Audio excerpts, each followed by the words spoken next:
Pastor Davi é o nosso secretário regional de ação social. Tudo que acontece de ação social na nossa região, Pastor Davi, ele está apoiando, está por detrás dos bastidores, e ele é pastor aqui da igreja em Vila Medeiros, né? Já está ali o tempo que eu estou aqui, porque eu vim para cá, ele foi para lá, é o 7º ano. Pastor Davi é um homem de Deus, né? Nós somos padrinho de casamento dele, essa benção aqui. Trabalhamos ali na Zona Leste durante muitos anos, e o Senhor tem abençoado a sua vida, seu ministério. Ele é SD do distrito aqui de Vila Medeiros, também ali de Guarulhos, e tem uma família abençoada. Que Deus continue abençoando o seu ministério e sua família. Amém, queridos? Estenda a sua mão para cá, vamos abençoar a vida deste homem de Deus. Pai Santo, Deus bendito, obrigado pela vida do pastor Davi, pelo seu ministério, sua família, por tudo que o Senhor tem feito na vida dele e através dele. Que o Senhor o use, assim como foi no primeiro culto aqui nesta noite, e tem sido na sua caminhada, que o Senhor o use poderosamente para ministrar aos nossos corações, em nome de Jesus. Amém. A paz do Senhor, irmãos. Pode tomar o seu assento, querido, em nome de Jesus. Eu quero desejar aos irmãos cordial saudação aí, né, de carinho, na nossa igreja ali em Vila Medeiros. Quero dizer que é um prazer para mim estar aqui. Já peço perdão por não estar com a minha família hoje, o Pedrão, a Isa, a Dani, que é a minha melhor parte, mas hoje deve estar concluindo o culto lá, está acontecendo um culto infantil, e o meu filho está pregando hoje de novo lá, meu gurizão de 12 anos. Aí a mãe preferiu ouvir o filho. Eu acho que eu estou com a bola murcha. Mas você sabe como são as mães? Ficou lá corijando, né? E aí eu não pude estar com eles aqui, me perdoem, em breve, assim que puder, quero estar com eles. Eu gosto de andar com a minha família, andar com a família é coisa boa, né? Quero deixar um abraço carinhoso do Bispo Simvaldo, nosso bispo. Sempre que eu saio para pregar, em qualquer lugar, eu deixo esse abraço, porque eu sei que ele gostaria de estar muitas vezes em todas as igrejas, mas é um bispo só para 90 igrejas, é difícil, né? Uma agenda intensa, um homem de muito trabalho, então sintam-se abraçados, sintam-se, né, acolhidos pelo nosso bispo, e orem por ele, né? Um desafio tão grande que temos nessa mega importante região que é a nossa região. Estou feliz de estar com a equipe aqui da IMW, TV IMW, né? E se você ainda não conhece esse canal, entra lá, né? TV IMW TV, faça assinatura. Tem muita informação da nossa região, da denominação, e esse culto está sendo filmado e vai ser transmitido para o Brasil inteiro. Tudo que está acontecendo, o Brasil vai continuar conhecendo a igreja de Vila Nive através das lentes da TV IMW TV, tá bom? E eu gostaria muito também de parabenizar ao pastor, aos pastores, por essa iniciativa de um culto dirigido, promovido pelo Departamento de Ação Social. Poucas igrejas têm essa iniciativa. E vendo um pouquinho do trabalho, eu sei que não é todo o trabalho, tem muito mais coisa envolvida, eu fico muito feliz e sei que essa igreja está avançando, está conquistando, está crescendo, e o nome do Senhor está sendo glorificado. Eu já deixei aqui um exemplar desse livro para cada pastor, e estou deixando também um para a Comissão de Ação Social. Esse é o mais recente manual de ação social da nossa denominação. Então aqui a gente tem a visão de cada um dos nossos bispos sobre a obra social, e também dicas valiosíssimas de como se implementar, como se desenvolver um bom trabalho que vá além do assistencialismo. O assistencialismo é muito importante. A primeira coisa que acontece, o acesso à pessoa é o assistencialismo, mas não pode ser só isso, né? E essa é uma ferramenta que tem ajudado muitas igrejas. Eu já passo a mão dos pastores com muita gratidão, em nome do Senhor Jesus. Você tem Bíblia aí? Você está pronto para ouvir um pouquinho da palavra de Deus? Deus deseja compartilhar com você, através do Espírito Santo e da sua palavra, algo precioso. No primeiro culto tivemos um culto tão abençoado, e eu sei porque a Bíblia me diz que o melhor fica no fim da festa, né? Está lá em João 2, né? O vinho do final da festa ainda era melhor. Então eu estou com a expectativa de que Deus há de nos surpreender ainda nessa reunião, de uma maneira ainda mais gloriosa do que foi a primeira, para o louvor do seu nome. Abra sua Bíblia, por favor, em Lucas, o Evangelho de Lucas, capítulo 10, eu quero ler contigo alguns versículos, do 30 até o 37, do texto do Evangelho de Lucas, no capítulo 10, um texto conhecidíssimo, mas um texto que tem muito a nos ensinar, muito a ministrar aos nossos corações aí. Lucas 10, do versículo 30 até o verso 37. E eu vou ler com você. Enquanto você abre a sua Bíblia, para a gente ganhar tempo, eu vou fazer a leitura deste texto. O Evangelho de Lucas, capítulo 10, do verso 30 até o verso 37, que diz assim: Jesus prosseguiu dizendo: certo homem descia de Jerusalém para Jericó, e veio a cair na mão de salteadores, os quais, depois de tudo lhe roubarem e lhe causarem muitos ferimentos, retiraram-se deixando-o semi-morto. Casualmente descia um sacerdote por aquele mesmo caminho e, vendo-o, passou ao largo. Semelhantemente, um levita descia por aquele lugar e, vendo-o, também passou de largo. Certo homem samaritano que seguia o seu caminho, passou-lhe perto e, vendo-o, compadeceu-se dele. E chegando-se, pensou-lhes os ferimentos, aplicando óleo, vinho e colocando-o no seu próprio animal, levou-o para a hospedaria e o tratou. No dia seguinte, tirou 2 denários e entregou ao hospedeiro, dizendo: cuida deste homem, e se alguma coisa gastares a mais, eu te indenizarei quando voltar.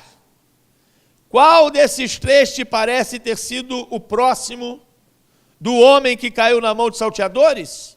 Respondeu-lhe o intérprete da lei: o que usou de misericórdia para com ele. E então lhe disse: vai e procede tu de igual modo. Até aqui.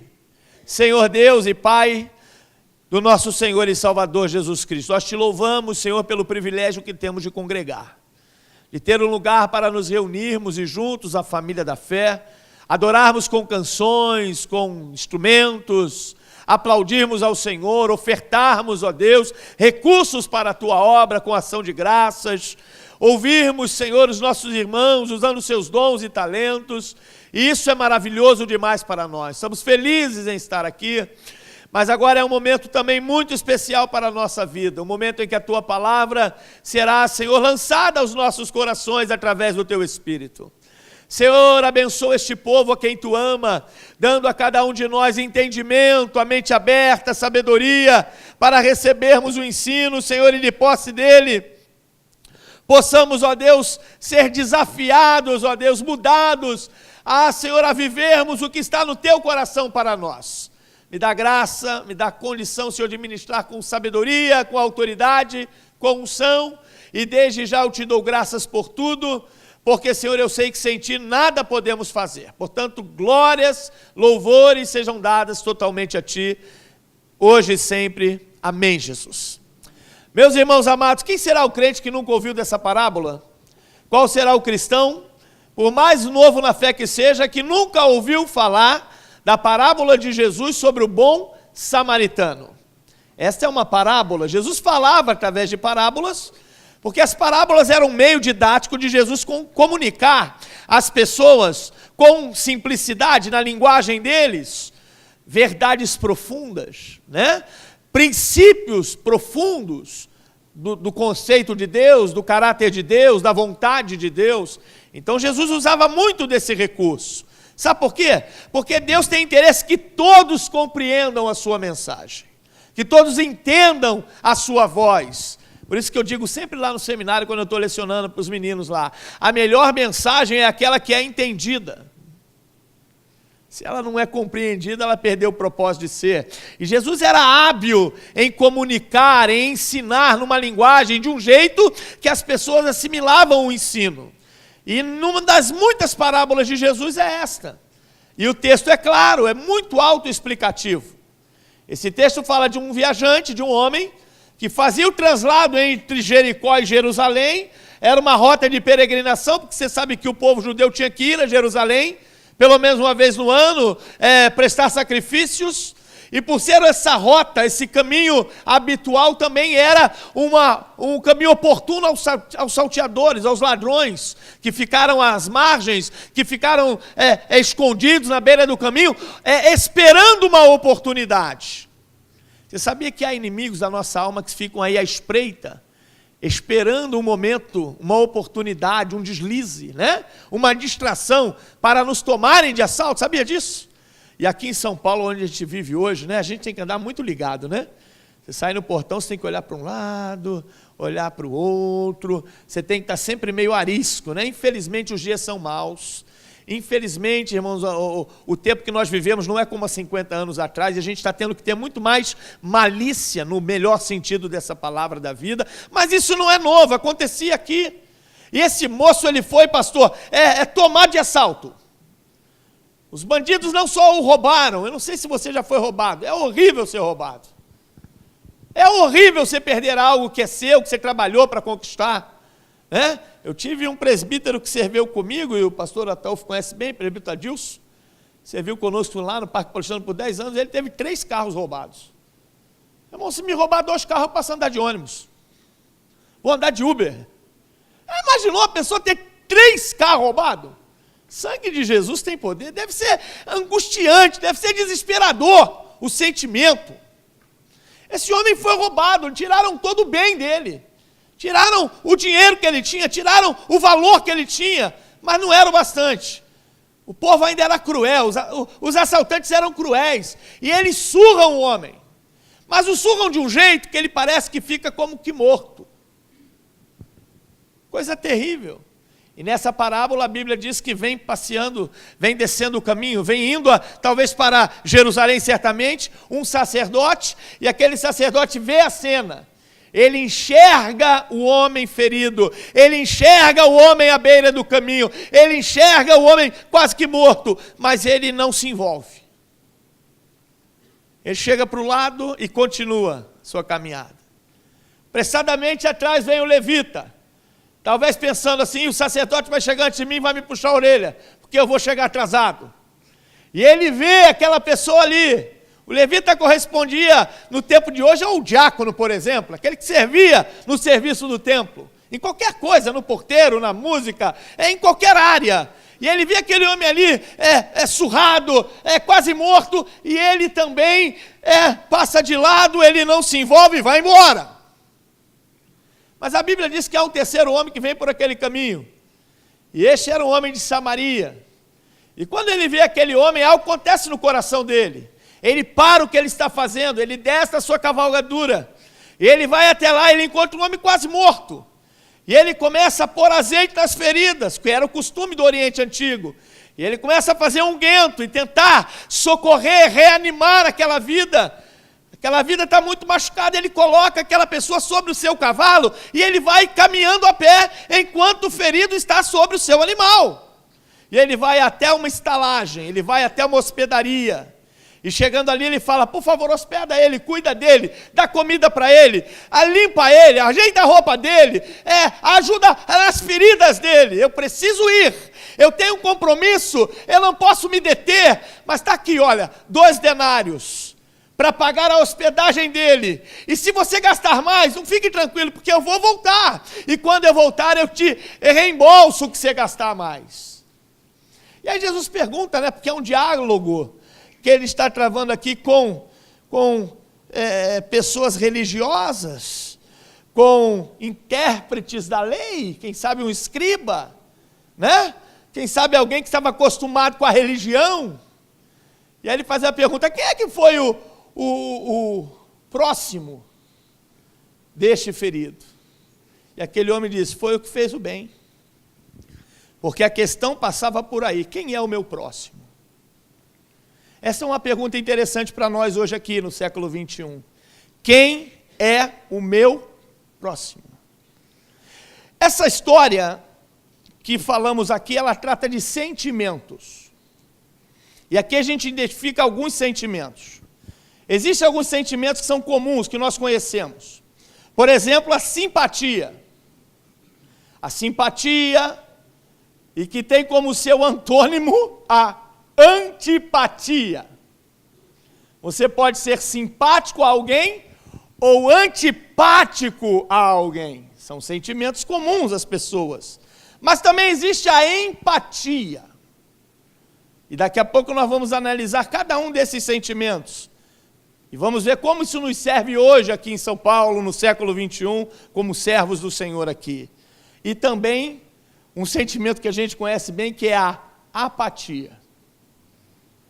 A apatia também é um sentimento, é um comportamento, né? Melhor dizendo, esses são comportamentos das pessoas em relação ao outro. Nós estamos aqui, irmãos, e o Senhor, Deus, Ele nos conquistou, Ele nos salvou, Ele nos trouxe para si, e Ele nos trouxe com um propósito. Eu quero lhe afirmar que há um propósito de Deus na sua vida. Você não foi salvo apenas para poder se relacionar com Deus e ir para o céu. Isso é uma parte do processo. Isso é uma parte do desígnio de Deus. Mas há uma missão que envolve a nossa vida aqui. Existe no projeto de Deus algo que diz respeito à minha e à sua vida, com relação aos outros, com relação àqueles que ainda não tiveram a percepção, o entendimento de quanto preciosas essas pessoas são para Deus. E nós vivemos um problemaço, nós que vivemos aqui em São Paulo, nós que vivemos no século 21, eu quero aproveitar esse momento, dar uma paradinha aqui para te dizer uma notícia que eu não sei se já te deram hoje, mas eu quero te dar. Eu quero te afirmar algo, Jesus está voltando. Será que está mesmo? Ainda tem gente que acredita na vinda do Senhor? Amém. Jesus breve voltará, muito breve. E os sinais apontam para isso. Se você pegar o que a Bíblia fala que precederia a vinda do Senhor, não há nada mais para se cumprir. Se Jesus voltar agora, Ele não deixou de cumprir nenhuma das profecias que prediziam a sua vinda. Mas um dos males desse período da pré-vinda do Senhor, do arrebatamento da igreja, da manifestação da segunda vinda do Senhor, é esse sentimento de esfriamento do amor. Jesus disse assim, olha, que nos últimos dias, portanto no tempo da sua vinda, por causa da proliferação do pecado, o amor de muitos se esfriaria, se arrefeceria, diminuiria. E eu tenho só 50 anos. E eu me lembro de pouco tempo atrás, como era diferente o comportamento das pessoas em relação a outro ser humano. Como coisas que antigamente nos afetavam, nos incomodavam, nos perturbavam, hoje parece que essas coisas se tornaram comuns. E nós estamos ficando, irmãos, embrutecidos. Não precisava ser um cristão para se ter compaixão. A afeição pelo outro era natural do ser humano, mas hoje nós vivemos um tempo de profunda indiferença, de tal maneira que coisas que nos ofendiam profundamente o ser, hoje a gente diz assim como crentes, mas é o fim dos tempos. O mundo é mau, é assim mesmo. E talvez alguns religiosos, mais religiosos, diriam, está na Bíblia que seria assim. Mas não é porque está na Bíblia que seria assim que isso não me incomode. Eu não posso achar comum uma criança ser abusada. Isso não pode ser comum para mim. Isso tem que agredir a minha humanidade. Eu não posso achar comum um idoso ser judiado, maltratado. Não pode ser comum. Não pode ser comum o que a gente vê nos noticiários. Mas nós estamos ficando anestesiados, embrutecidos. E apesar de estarmos numa comunidade de fé, sim ou não? A igreja não é uma comunidade de fé? Muitas vezes o nosso coração está ficando bloqueado. Está ficando com dificuldade de perceber o outro, o próximo que Deus colocou do nosso lado. e que é nossa responsabilidade, e que é a nossa missão, como filhos de Deus que somos, alcançá-los em amor, para que eles tenham sua vida transformada. Mas, infelizmente, o que nós vemos hoje é um sentimento cada vez mais exclusivo, mais individual, uma desconfiança talvez tão grande pela maldade do mundo, que faz com que a gente não se relacione mais profundamente. Nós temos amizades e seguidores, né? 2.000 seguidores nas mídias sociais. Mas o máximo que você consegue dele é um joinha. Um polegarzinho para cima. Aonde estão os relacionamentos verdadeiros? E, infelizmente, irmãos, eu falo isso com tristeza, e não falo desta igreja. Eu falo da situação geral que eu vejo, porque eu prego por aí, eu ando por aí. Eu sou um homem antenado. Eu vejo que, infelizmente, até dentro da igreja, nós estamos vivendo relacionamentos superficiais. Sabe por que superficial, irmão? Porque superficial não dá trabalho. Você abraça, você dá um beijinho, né? Até no ombro, às vezes, né? E vai embora. Mas o relacionamento com Deus não pode ser assim. Deus, quando escolheu você para relacionar, Ele se comprometeu contigo e comigo. Ele se comprometeu tanto que Ele veio ao mundo. Ele encarnou. Ele viveu a paixão da vida que você vive. Ele enfrentou todo o desafio da tentação do pecado que você enfrenta. Ele resistiu ao pecado. E sem pecado Ele foi à cruz. E Ele derramou o seu sangue. Então Deus se comprometeu comigo e com você. E Deus não exige de nós nada menos do que comprometimento com Ele e com o próximo. Porque a Bíblia diz que quem ama a Deus que não vê e não ama o irmão que vê, mente. Então o nosso desafio hoje é uma renovação, é um restaurar do coração, é uma transformação da mente, semelhante ao que Paulo fala em Romanos 12, uma metanoia, uma transformação na maneira de pensar, na maneira de ser, na maneira de comportar, que nos permita olhar, não com antipatia, não com apatia, e para ser sincero, nem mesmo com simpatia. Porque o que Deus quer de nós vai além disso, é um degrau a mais. Deus quer de nós a empatia. Se colocar no lugar do outro. Viver e sentir a dor do outro. E se compadecer pelo outro como se fosse contigo. Porque foi assim que Deus fez conosco. Como que era o sentimento que a gente vê nessa história? Primeiro, o sentimento a filosofia da antipatia, né? A antipatia, qual é a filosofia dele? O que é meu, e o que é teu pode ser meu também. Esse é o ladrão. O ladrão, o que era dele, mas ele vivia procurando uma oportunidade para pegar o que era do outro. Tem até uma historinha aí, né? Que tem um pessoal querendo mudar o nome do Brasil para a Espanha. Né, pastor Taufo? Aí correndo que eles querem mudar o nome do Brasil para a Espanha. Sabe por quê? Se você deixar o bujão de gás do lado de fora, é a Espanha. Se você deixar o chinelo do lado de fora, é a Espanha. Se você deixar o carro estacionado mal, é a Espanha. Se você deixar a carteira até na igreja, é a Espanha. Então estão querendo mudar o nome do país. Esse é o sentimento, gente, da antipatia. É o ladrão.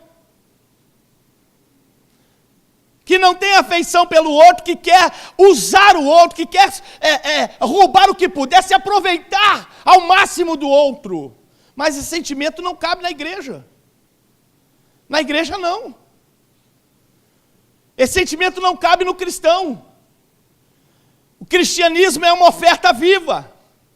O mesmo texto que eu te cito de Paulo, falando aos Romanos, capítulo 12, diz que o nosso culto, a nossa vida é uma oferta, é um sacrifício vivo, santo e agradável a Deus. Relacionamento com Deus é entrega, é doação, é abnegação, é altruísmo, porque é assim que Deus se relaciona conosco. E esse sentimento que acontecia na vida daqueles homens malfeitores não cabem num cristão. Segunda coisa que nós vemos é a apatia. A apatia de quem? Dos religiosos. E aqui isso mexe conosco.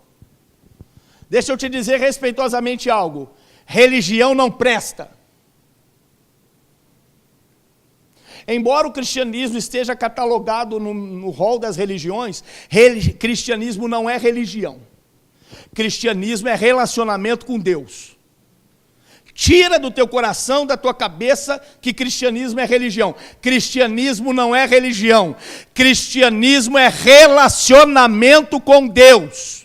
Deus quer mais do que devoção. Deus quer mais do que culto. Sabe o que Deus quer? Vida, relacionamento, contato diário. Irmãos, não dá para se satisfazer em vir um culto de domingo. E eu sei que tem gente que só pode vir domingo, e eu respeito. Mas se você só pode vir domingo, você tem que ter contato com a palavra todo dia. E com a oração todo dia. Porque não é culto, é parte do relacionamento com Deus. Se eu sou um cristão, se eu fui lavado e enxaguado no sangue do Cordeiro. Tem crente aqui lavado e enxaguado no sangue do Cordeiro? Tem mais gente aqui que foi lavada e enxaguada? Então, irmãos, eu tenho que ter relacionamento com Deus. Eu não posso passar um dia sem falar com Ele. Se eu amo a Deus, eu tenho que estar em contato com Ele. Eu lembro que quando eu estava namorando a minha namorada, com quem eu sou casado para sempre há 13 anos, ela morava só no Rio de Janeiro, 500 quilômetros. Aí naquele tempo tinha um negócio seguinte, se ligar depois das 11, paga mais barato. Eu ficava olhando para o relógio. 11h01 pegava no telefone. Todo dia. E a gente falava até as 2 da manhã. 2h30. Desliga você hoje. Não, hoje foi eu, hoje é você. Sabe o que você está rindo? Você também fez isso. Todo dia eu tinha assunto. De segunda a segunda, de domingo a domingo eu tinha assunto. Sabe por que eu tinha assunto com a Dani todo dia? Porque eu amo aquela mulher. Agora eu digo que amo a Deus. E eu não oro? Não preciso orar 2h30 por dia. Mas eu não oro nem um pouquinho. Nem um tiquinho. Ah, mas Deus já sabe que eu estou aqui. Joinha. É moderno agora, né? Vou dar uma joinha para Deus. Se eu amo a Deus, eu não posso ficar longe dele. Se eu amo a Deus, eu tenho que ouvi-lo na palavra. Eu tenho que falar com ele na oração. Porque relacionamento com Deus é isso. Não é religião. E a religião te afasta de Deus. Pergunta aqui para a Bíblia, aqui agora no texto que eu te li. O sacerdote e o levita, religiosos. Homens com ofício, com cargos, com responsabilidades. Mas que quando viram a coisa mais importante da terra. Qual é a coisa mais importante da terra? Vidas. Não é ouro, não é diamante, não é petróleo, não é água doce. O bem mais precioso da terra são vidas. Jesus morreu por pessoas. E a única coisa que sai desse plano para a eternidade são almas. Quando aqueles religiosos veem a coisa mais preciosa da terra, que é um homem morrendo, eles passam de lado. Eles são apáticos. Qual é o sentimento da apatia? Indiferente. Não tem a ver comigo. A Cracolândia não tem a ver comigo. Deus permita que nunca tenha. Mas quantas famílias estão com seus parentes lá? Parece que o mal está tão longe de nós, mas eu quero te dizer, infelizmente, ele bate as portas. E ele é abusado, ele não pede licença, ele entra na nossa vida de repente. E parece que a gente só sente a dor quando bate na nossa porta. Quem está entendendo? O que Deus deseja de nós é que a gente nunca seja indiferente ao outro. E, irmão, preste muita atenção no que eu vou lhe dizer, que eu tenho que ser rápido. Nosso horário é exíguo. Às vezes as pessoas estão sorrindo para nós, mas a sua alma chora. E se você é apático, você só vai enxergar sorrisos. Os relacionamentos superficiais só mostram as fotos sorrindo. E as pessoas sorriem no rosto, mas sangram na alma. E nós somos a resposta de Deus para essa geração. Nós temos de Deus o Espírito Santo, o próprio Deus, que discerne os pensamentos, as emoções, que revela a nós os corações. Nós somos, como servos do Senhor, a esperança para essas pessoas que vivem numa mega cidade como São Paulo, solitárias, que ninguém as enxerga, roubadas pelo diabo, roubadas pela vida, surradas pela vida, quase mortas e sem esperança. Quem se aproximará? Sabe quem? A igreja. É a nossa missão, é a nossa responsabilidade, mas para isso nós precisamos nos despir da religiosidade. Precisamos entender que Deus tem algo conosco, e que esta geração foi entregue nas nossas mãos. Os profetas do passado não responderão por ela, nem os nossos filhos responderão por ela. Esta geração Deus deu nas nossas mãos e reivindicará de nós. De repente passa um homem. A Bíblia diz que ele não era nem hebreu. Ele era apenas um samaritano. E quando ele olha aquela cena, aquela vida maltrapilha, quem sabe no último momento da sua vida, se ninguém a socorresse, algo acontece no coração daquele homem. Ele sente, não é uma simpatia, mas uma empatia. Porque a simpatia remete ao quê? Apenas a um envolvimento. Puxa, que pena, você está aí, né? Rapaz, que coisa terrível aconteceu com você. Te bateram assim? Foi? Foi. Rapaz, estou penalizado. Vou orar por você. Você deixa eu orar por você? Senhor, cicatriza essas feridas. Senhor, não deixa ele morrer, não. Olha, Deus te abençoe, tá? Vou orar por você. Estou dizendo que você não tenha que orar. Eu estou dizendo que orar às vezes não é o suficiente. Às vezes aquela pessoa vai precisar de um toque. Às vezes aquela pessoa vai precisar de um tempo seu. Às vezes aquela pessoa vai precisar de um aconselhamento. Às vezes aquela pessoa vai precisar de uma amizade. Às vezes aquela pessoa vai precisar de um carinho. Às vezes aquela pessoa vai precisar, como tem aqui, de um abraço amigo. E nós, como cristãos, precisamos ter em nós as marcas de Cristo. E sabe qual era o sentimento que havia em Cristo Jesus? Claro que é o amor. Mas sabe como se traduzia isso? Isso se traduzia como empatia. Eu me coloco no lugar do outro, é compaixão. Eu sinto a dor do outro. Por isso que Jesus encarnou, viveu a fragilidade da vida humana para ser oferta perfeita, mas como homem perfeito, viveu toda a realidade do desafio da humanidade para dizer para você, você vai conseguir, eu vivi, você vai conseguir também. E morreu numa cruz, sofreu a nossa morte para que você viva a vida que Ele tem para você.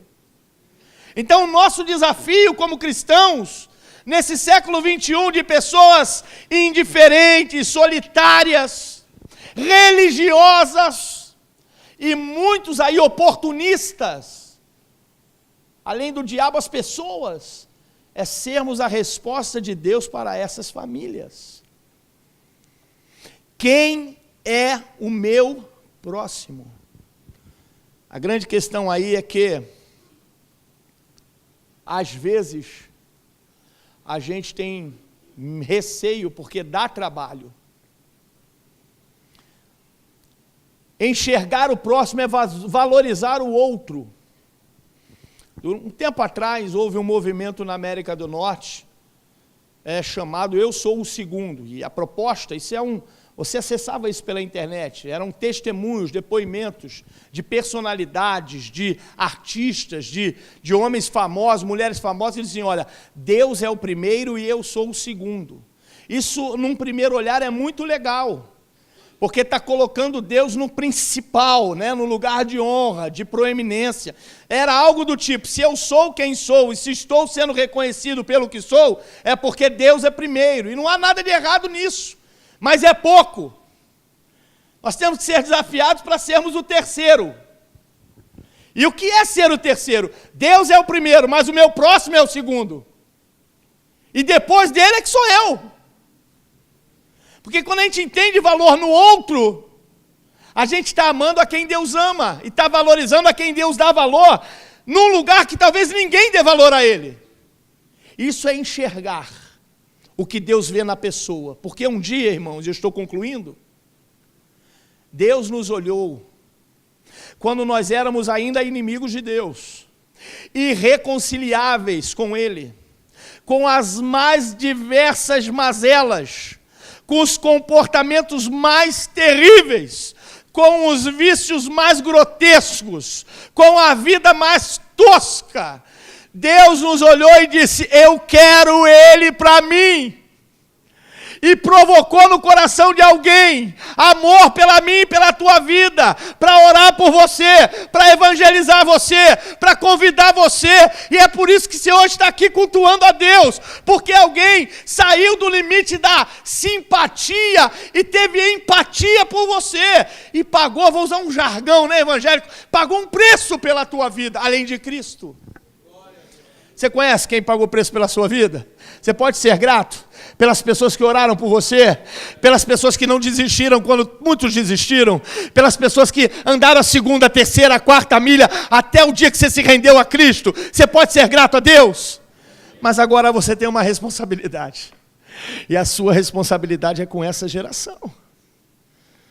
E como eu te disse no início, Jesus está voltando. Nós precisamos vencer a barreira do individualismo. Porque, irmãos, se não vencermos ela, de verdade, colocamos em risco até a nossa própria salvação.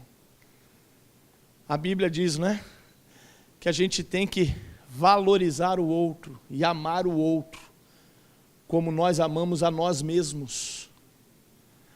Nós não temos dificuldade de nos amar. Tinha até uma música aí, né? Nos anos 80, eu me amo e não posso mais viver sem mim. Né? Lembra disso? A gente não tem dificuldade de se amar. Nós queremos o melhor para nós. O melhor que pudermos ter para nós é o que queremos.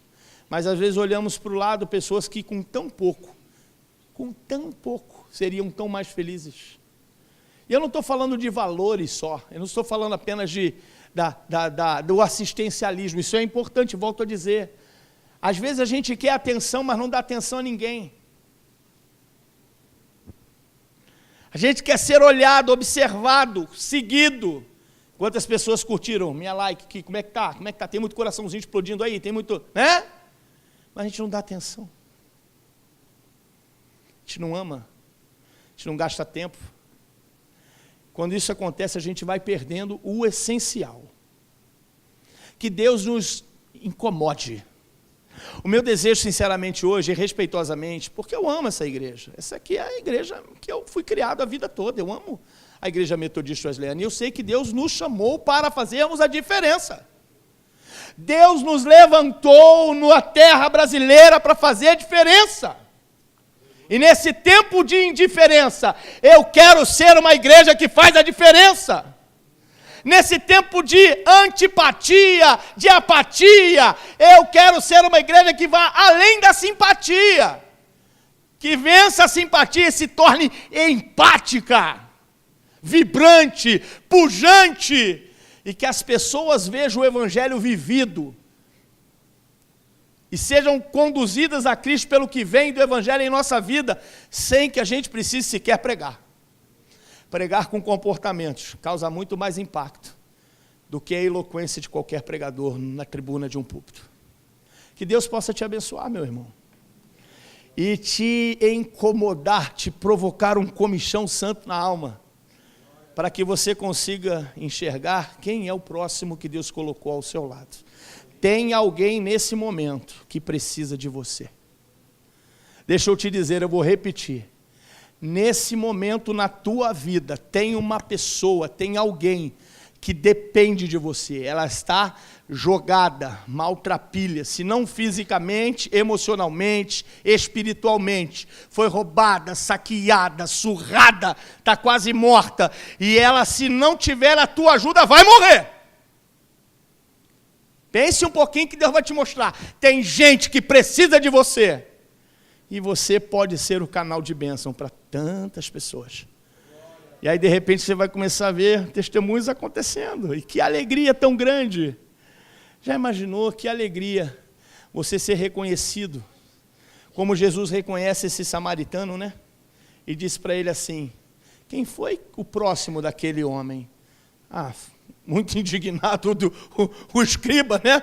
O intérprete da lei, porque ele não gostava de samaritano, né? Talvez um tapa de luva de pelica, né? Na religião, né? Foi samaritano, né? Talvez você olhe para você e diga assim: eu não sou a pessoa mais adequada. Eu não tenho nenhum cargo na igreja. Eu não sou a pessoa mais adequada, eu acabei de chegar na fé. Não, eu não sou a pessoa mais adequada, eu não sei nem falar direito. Não é disso que se trata. Se trata de amar direito. Vamos ficar de pé? Que Deus complete e aplique essa palavra ao teu coração. Eu estou me desafiando. Eu não estou satisfeito. Eu quero ser mais produtivo para Deus. Eu quero ser resposta de Deus para a vida de pessoas. Eu quero poder ser aquele que anda a segunda milha, que caminha junto. Eu quero ser aquele que, se for necessário, pague um preço para que alguém possa ter a sua vida regenerada em Cristo. Mas eu quero te dizer, isso não é uma exclusividade nossa, minha, dos pastores. Isso é para os crentes. Tem crente aqui? Que prazer tão grande. Eu me lembro, os pastores têm muitas histórias.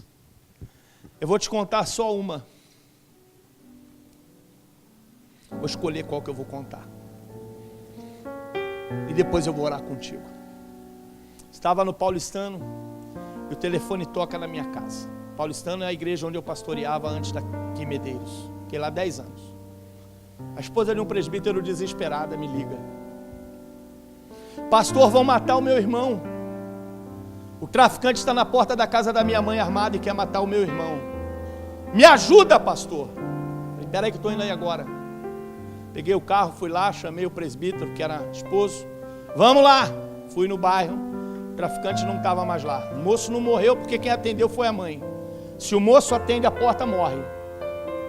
Porque ele era um viciado, tinha dívida na boca. E quando ele era um trabalhador, mas ele usava drogas. Mas ele era um trabalhador, ele tinha emprego, trabalhador. E aí quando ele pegou um dinheiro, ao invés dele ir lá honrar a dívida, ele mandou um menininho comprar com dinheiro droga, sem pagar o que devia. Só que o bandido sabe, né? Olhou o menininho e falou: quem é você? Está comprando para quem? Para fulano? Fulano está com dinheiro e não quer me pagar? Vai morrer hoje.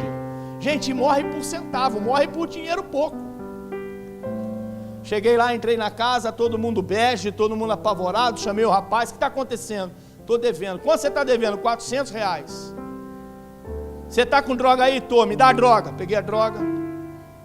Vamos lá na boca. Peguei o presbítero: vamos comigo, vamos morrer dois, que é melhor morrer dois do que um. Cheguei lá: quem é que é o dono? Quem é o patrão? Quem é o senhor? Sou pastor da igreja metodista Helena. Não me recebeu, mandou o outro falar: eu estou aqui por causa de fulano. Não vou citar nome porque não interessa. Qual é o problema dele? O problema dele é dívida. Quanto que ele deve? 400. É 400 a dívida? É. Se ele pagar, acabou o problema, acabou. Eu falei: então a dívida agora é minha. Amanhã eu venho pagar. Eu vou pagar a dívida dele porque eu vou botar ele no centro de recuperação. Eu sou o pastor dele, eu vou internar ele, eu vou pagar a dívida. Amanhã eu trago o dinheiro. Fui no cofrinho dos meus filhos, rapei todo o dinheiro que eu tinha. Então onde eu tinha dinheiro eu peguei. Cheguei lá e paguei a dívida. Internei o moço. O moço se recuperou, casou e está servindo a Deus.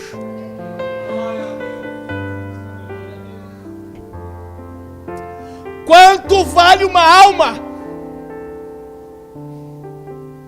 Quanto vale uma vida que às vezes com um abraço recebe Cristo, com uma palavra de encorajamento, com você ir buscar em casa, recebe Cristo. Deus quer nos usar, irmãos, numa sinergia, numa onda de amor, porque o que vai impactar a sociedade do século 21, com todo respeito, não são corais, não são conforto, embora isso tenha importância. O que toca o coração das pessoas é amor. O que que muda as pessoas é o amor de Jesus, manifesta o amor dos seus filhos. Somos nós. E me desculpe que eu não tenho como não me emocionar. E Deus conta com você. Deus quer te usar. Do teu jeitinho como você é. Com a tua característica. Talvez você nunca seja um pregador como nós. Não é isso que eu estou dizendo. Eu estou dizendo que Deus já te deu o que você precisa para ser esse veículo de Deus. Para transformar as pessoas com amor. Eu quero fazer um convite só. Você gostaria de aceitar esse desafio? Venha ao altar. Quero orar por você. Eu quero muito que Deus te dê a oportunidade de dar um testemunho como eu estou te dando hoje. De pessoas que tiveram a sua eternidade, a sua vida transformada.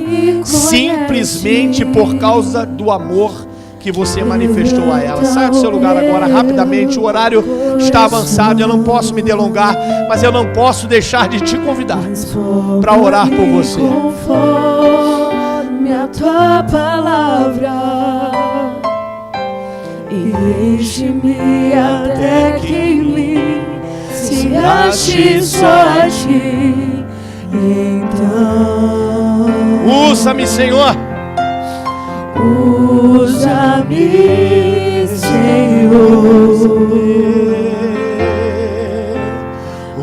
Usa-me como um farol que brilha à noite, como ponte sobre as águas, como abrigo no deserto, como flechas que acertam o alvo. Eu quero ser usado da maneira que te agrada, em qualquer hora e em qualquer lugar.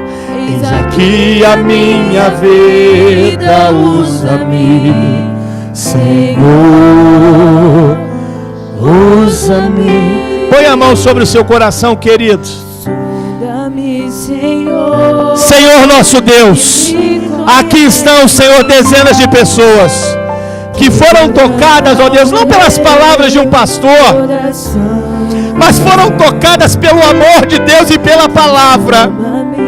Senhor, que os incomodou, ó Deus, Senhor, a terem uma mudança na sua maneira de pensar, de ver e de agir, porque, ó Deus, nós temos uma responsabilidade. O Senhor nos confiou esta geração. São a nossa família, são os nossos amigos, são os nossos vizinhos, são os nossos colegas de trabalho. Oh, meu Deus, recebe, Senhor, a disposição desses corações e dê a eles a ousadia, Senhor, a coragem, os recursos, a sensibilidade, o discernimento para serem, ó Deus, agentes transformadores de vida. Dê a eles o privilégio, Senhor, de socorrerem aqueles que aflitamente clamam por vida à beira da morte. Deus, eu os abençoo, aos meus irmãos, a esta amada igreja, a minha própria vida. E eu os declaro, Senhor, abençoados, renovados, fortalecidos, para viverem e para serem, ó Deus, promotores de vida em Cristo Jesus. Assim eu os abençoo em nome de Jesus.